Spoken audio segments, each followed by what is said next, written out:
Je m'appelle Christelle et j'ai 28 ans. Je suis croyante pratiquante et j'avais 23 ans à l'époque de l'histoire que je vais vous raconter.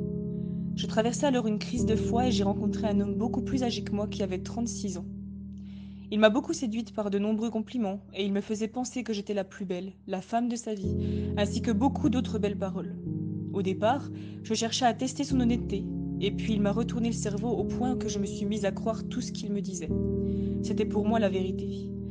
Je ressentais une alerte au fond de moi, je me sentais comme sur une toile d'araignée, comme si le piège allait se refermer sur moi, et c'est ce qui s'est passé. Je n'étais plus qu'une marionnette entre les mains de cet homme. Puis il m'a posé un ultimatum, coucher avec lui ou me faire quitter. Je voulais rester vierge, mais je me suis donné de peur de le perdre. Je cherchais toujours à lui plaire et je n'osais pas le contredire de peur qu'il ne me laisse. Nos rapports n'étaient d'ailleurs pas protégés et j'avais peur de tomber enceinte. Mais au fond de moi-même, je me disais que si jamais cela arrivait, au moins il restera avec moi. Et puis 3 mois après, il m'a laissé. Il n'était pas investi dans notre relation et je cherchais à profiter de mon physique.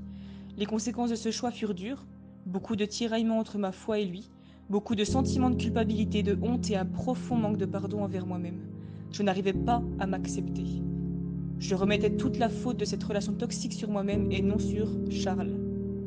Je me sentais salie et sale. Je m'en voulais de ne pas m'être écoutée. En me faisant pas les bons choix que j'entendais au fond de moi, je me suis éteinte dans qui j'étais. J'étais complètement sous l'emprise de Charles, dépendante de lui et de ses envies.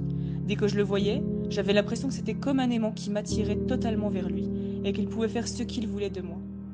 Peu après, je suis partie faire une école en rapport avec la foi pour essayer de me recentrer sur Dieu et creuser pour essayer de trouver mes dernières réponses. Et si je ne trouvais pas, je m'étais dit que je laisserais tomber la foi et tout ce qui touche à la religion.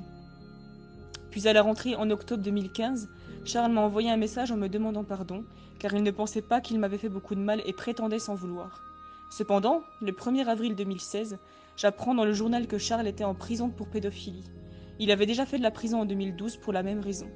Il avait des relations sexuelles avec des jeunes filles de 10 à 12 ans, et lorsque j'ai lu l'article, je me suis complètement retrouvée en ces filles, qui ont toutes dit qu'elles pensaient que c'était l'homme de leur vie, qu'elles se sentaient belles et uniques à ses yeux, et allaient au rendez-vous qu'il leur avait passé via les réseaux sociaux. Il avait pu filmer un débat amoureux avec l'une d'entre elles et le frère d'une copine à cette fille l'a reconnu sur un site pornographique. J'ai toujours espéré qu'il n'avait pas fait cela à mon insu, et je n'ai pas la réponse à cette question. C'était un homme malsain et toxique. Aujourd'hui, j'ose espérer qu'il se fait suivre profondément, et désire pour lui qu'il puisse guérir de ce mal-être intérieur profond. Je désire que les victimes de cet homme puissent aller bien et sortent de tout traumatisme, culpabilité et honte, car un prédateur du net reste un prédateur si personne ne l'arrête.